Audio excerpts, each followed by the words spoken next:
Quem é Jeová Todo-Poderoso em 2 Coríntios capítulo 6, versículo 18. Eu sou Ezequiel Gomes, você está no canal Vem Senhor Jesus, e hoje nós vamos continuar estudando um pouquinho sobre a doutrina das testemunhas de Jeová a partir de um estudo da tradução Novo Mundo das Escrituras Sagradas. Eu já expliquei para vocês que quando a gente vai conversar com esse grupo, é importante a gente usar a tradução deles, porque geralmente, eles já colocaram ali na tradução do texto várias questões que eles vão usar para negar as doutrinas, especialmente da Trindade e outras. Então, se você quer realmente argumentar com esse pessoal, você tem que trabalhar a partir da tradução que eles reconhecem, ok?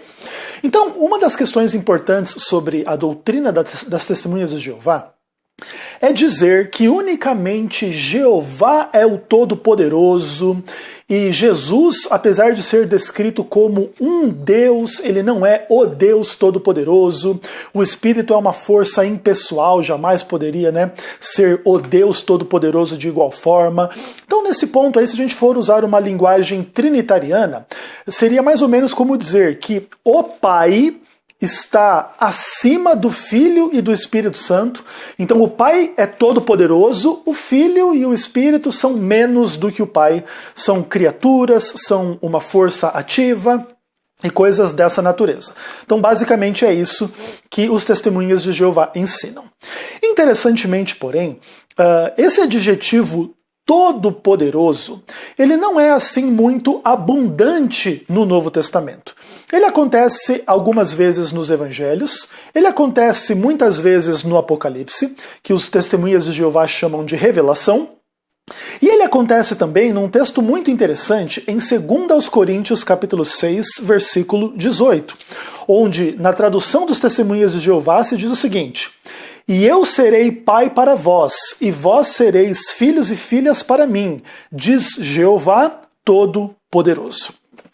Se você lê o contexto a partir do verso 14, você encontra umas informações bem interessantes, onde o texto diz assim: "Não vos ponhais em julgo desigual com incrédulos, pois que associação tem a justiça com o que é contra a lei? Ou que parceria tem a luz com a escuridão? Além disso, que harmonia há entre Cristo e Belial? Ou que quinhão tem o fiel com o incrédulo? E que acordo tem o templo de Deus com os ídolos? Pois nós somos templo de um Deus vivente. Assim como Deus disse, residirei entre eles, andarei entre eles, e serei o seu Deus, e eles serão o meu povo. Portanto, saí do meio deles, separai-vos, diz Jeová, e cessai de tocar em coisa impura, e eu vos acolherei, e eu serei pai para vós, e vós sereis filhos e filhas para mim, diz Jeová Todo-Poderoso." Então existe aqui uma contraposição que Paulo faz entre justiça e aquilo que é contra a lei, entre luz e trevas, entre Cristo e Satanás, Belial, entre o fiel e o incrédulo, entre o templo de Deus e os ídolos. É interessante que Paulo diz, nós somos o templo de um Deus vivente. E se você vai para o texto lá semelhante de 1 Coríntios capítulo 6, versículo 19, a gente entende que nós somos templo do Espírito Santo. Então é interessante, se você fizer uma contraposição entre os dois versos, o Espírito Santo é o Deus vivente. Agora, o mais importante que eu quero chamar a atenção aqui é o fato de que o termo Jeová no versículo 18 é uma tradução do termo grego Kyrios, que geralmente nas outras Bíblias é traduzido como Senhor. Diz o Senhor Todo-Poderoso. E aí os testemunhos de Jeová traduzem, diz Jeová Todo-Poderoso. Então o que acontece? Eu, a partir desta informação do texto grego, fui realmente, como curioso que sou, dar uma olhada em todas as ocorrências da palavra Kyrios no texto grego em 2 Coríntios. Eu vou ler esses textos todos para vocês, são vários textos, e vou ler a partir da tradução das testemunhas de Jeová, e vou enfatizar aí onde acontece a palavra Kyrios para vocês entenderem Como que a palavra Kyrios foi traduzida ao longo de 2 aos Coríntios na tradução Novo Mundo das Escrituras Sagradas dos Testemunhas de Jeová, ok? Então a primeira ocorrência está no capítulo 1, acontece no verso 2, no verso 3 e no verso 14, os textos dizem o seguinte: que tenhais benignidade imerecida e paz da parte de Deus nosso Pai e do Kyrios Jesus Cristo e do Senhor Jesus Cristo. Aí o verso 2. Bendito seja Deus e Pai de nosso Kyrios Jesus Cristo, Pai de eternas misericórdias, Deus de todo consolo. Então é Pai do Senhor Jesus Cristo. E aí o verso 14. Assim como também vós reconhecestes até certo ponto que nós somos causa para vos jactardes, assim como vós também serei para nós no dia de nosso Kyrios Jesus. No dia de nosso Senhor Jesus. Ok. No capítulo 2 existe apenas uma ocorrência da palavra Kyrios no versículo 12. E ali se diz assim: ora, quando cheguei a Troade para declarar as boas novas a respeito do Cristo, se me abriu uma porta no Kyrios, uma porta no Senhor, diz a tradução Novo Mundo aqui. Capítulo 3, versículos 16, 17 e 18, a tradução Novo Mundo diz o seguinte: mas quando há um retorno ao Kyrios, é retirado o véu. Ora, Kyrios é o Espírito, e onde estiver o Espírito do Kyrios, ali há liberdade. E todos nós, ao passo que com rostos desvendados, refletimos como espelho a glória do Kyrios. Somos transformados na mesma imagem, de glória em glória, exatamente como feito por Kyrios, o Espírito. É muito interessante que nesse capítulo 3, todas as ocorrências da palavra Kyrios foram traduzidas como Jeová na tradução Novo Mundo. Então, quando há um retorno a Jeová, é retirado o véu. Ora, Jeová é o Espírito, e onde estiver o Espírito de Jeová, ali há liberdade. E todos nós, ao passo que com rostos desvelados refletimos como espelho a glória de Jeová, somos transformados na mesma imagem de glória em glória, exatamente como feito por Jeová, o Espírito. Muito interessante aqui, você vê claramente aqui o Espírito Santo sendo descrito e designado como Jeová. Fantástica essa tradução aqui, hein? Testemunhas.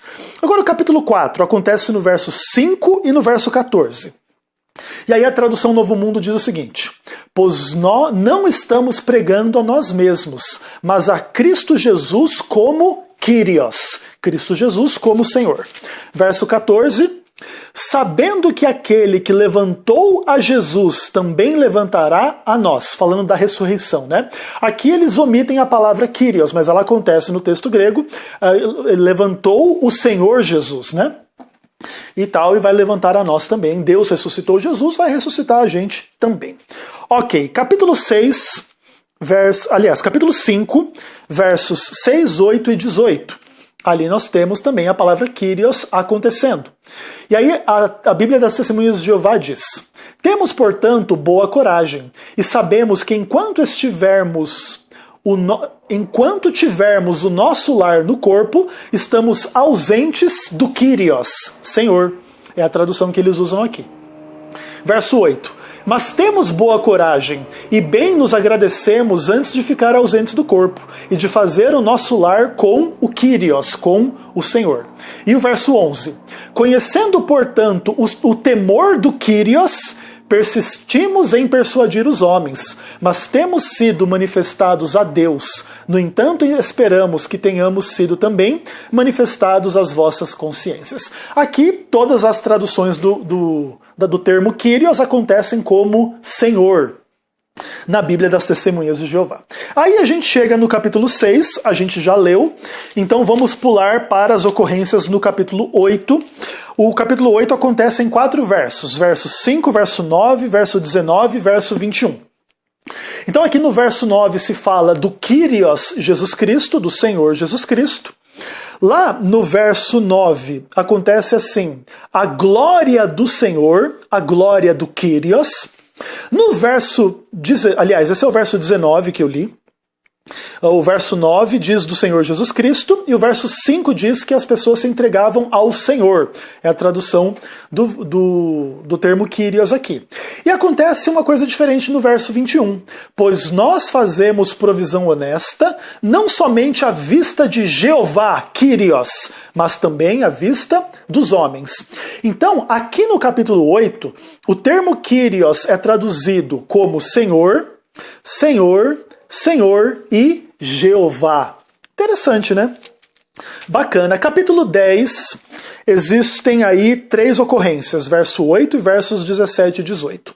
No verso 8, o termo é traduzido como Senhor, e no verso 17 e 18 como Jeová. Fica assim: mas quem se jactar, jacte-se em Jeová, pois não é aprovado aquele que se recomenda a si mesmo, mas sim o homem que Jeová recomenda. Eu estou lendo só a tradução dos termos para a gente ganhar tempo e não ficar lendo os versos por completo. Claro que se você tiver aí curiosidade de ver os versos completos, você pode procurar uma tradução Novo Mundo aí online e comparar os textos, tá bom? Capítulo 11, verso 17 e verso 31. No verso 17 e 31, a palavra Kyrios é traduzida como Senhor. O que estou falando, não falo segundo o exemplo do Senhor. E aí o verso 31, o Deus e Pai do Senhor, Kyrios, Jesus.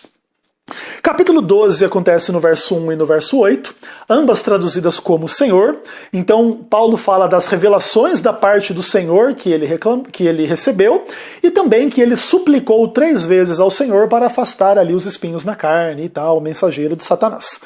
E no capítulo 13, as últimas ocorrências, verso 10 e verso 13, Paulo fala da autoridade que o Senhor lhe deu, e, no final, a benignidade merecida do Kyrios Jesus Cristo, o amor de Deus e a participação do Espírito Santo seja com todos. Então, o que acontece? Nós lemos todas as ocorrências do termo Kyrios em 2 aos Coríntios. E nós descobrimos uma coisa absolutamente interessante. Esse termo em 2 aos Coríntios se aplica na própria tradução Novo Mundo a Jeová, a Jesus Cristo e ao Espírito Santo. A coisa está começando a ficar interessante, hein? É interessante também pensar que as traduções de cada versículo são tendenciosas e arbitrárias, porque elas não se justificam. Por que uma hora traduz como Jeová, outra hora traduz como Senhor? Essa diferença nas traduções do mesmo termo, elas simplesmente são feitas para, muitas vezes, mascarar a verdade. Então, por exemplo, em muitos momentos a palavra Kyrios, quando eles gostam, é traduzido como Jeová, e quando eles não gostam, como Senhor. Então, por exemplo, Jesus é chamado de Kyrios o tempo inteiro na carta. O Senhor Jesus Cristo, o Senhor Jesus Cristo. Obviamente, os testemunhas de Jeová não iriam traduzir o Jeová Jesus Cristo, né? Então você vê que quando não convém para eles, eles traduzem como Senhor. Como convém, eles traduzem como Jeová. E a coisa mais interessante é no capítulo 3, que eles traduzem como Jeová aquilo que se refere ao Espírito Santo. E no capítulo 6 também, né? Porque é o templo de um Deus vivente, em 1 Coríntios é o templo do Espírito Santo, falando do corpo do ser humano. E falando da igreja como coletividade. Então, olha que interessante, além de Jeová, o Pai, Cristo e o Espírito também são chamados de Kyrios, que é o termo que acontece no capítulo 6, versículo 18, onde fala do Kyrios Todo-Poderoso. E aí fica a questão. Quem é esse Kyrios Todo-Poderoso do capítulo 6, versículo 18? Cada membro da Trindade, Pai, Filho e Espírito Santo, estão incluídos no termo Kyrios Todo-Poderoso. Portanto, não somente Jeová é o Todo-Poderoso e Cristo e o Espírito são menos do que Jeová. Não.